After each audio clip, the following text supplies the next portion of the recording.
Hello, comic fans. Here's Earl Grey.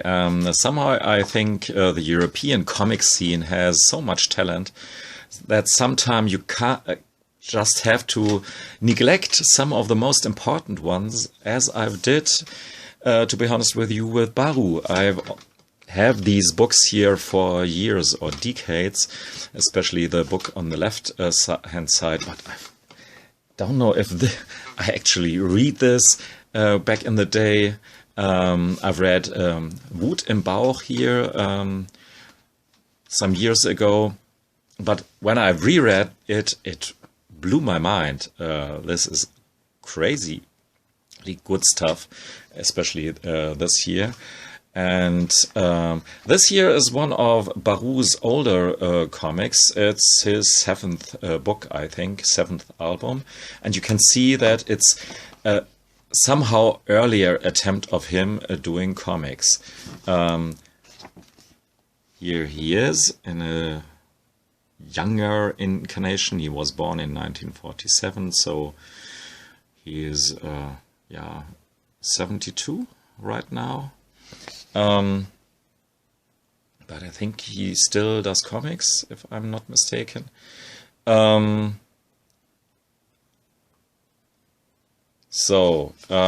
This story here is about two friends who get bullied by some Nazi Jews and have to run away, escape from them across France, and a wild chase started and reflected in these sometimes very expressive panels. And I dig the style a lot, especially the crazier the story went, the more distorted the protagonists are depicted. Wait, I want to show you the end here.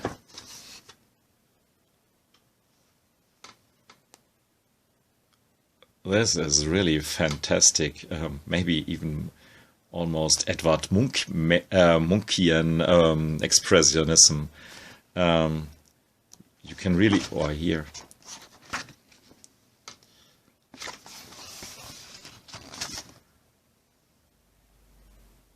Fantastic, expressive storytelling.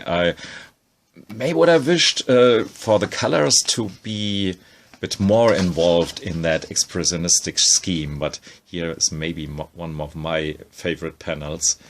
You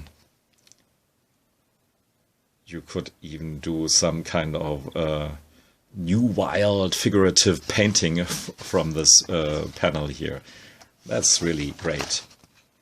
And especially the change from this panel to the panel above, where they are already a bit sober about their situation.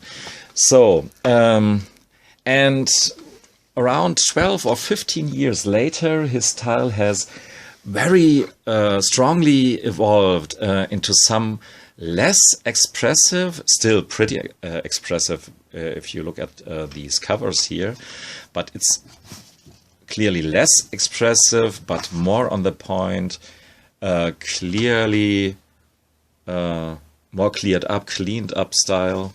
Come on, focus. Yeah. About this boxer guy who has a lot of anger in his body. I don't know how to translate the title here, Wut im Bauch. He's an angry young man running away from his family. And it's again a story about friendship, about growing up in the bad part of town, finding your way. It's a bit like Rocky, but better, a lot better if you ask me. Has the same melodrama. I actually liked to watch Rocky, but for me it's another thing to read the stuff in a comic form, because I like comics more than movies, I think. This story here blew my mind. This is really fantastic. The boxing sequences, the action sequences, all the stuff that Baru wanted to tackle here and achieved in doing so. Social problems and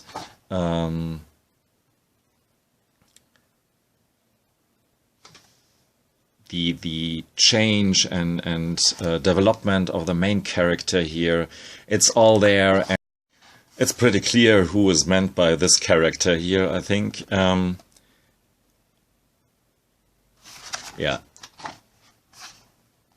I think the term that describes Baru's art and the story itself the most is powerful. It's just a powerful art, and what there's no better subject, I think, for powerful art than to depict a fight of boxers, even though I'm not too much into the sport here. But yeah, look at these panels and the desperation afterwards when he lost his friend in mid-time of the story, at least. Pumped out.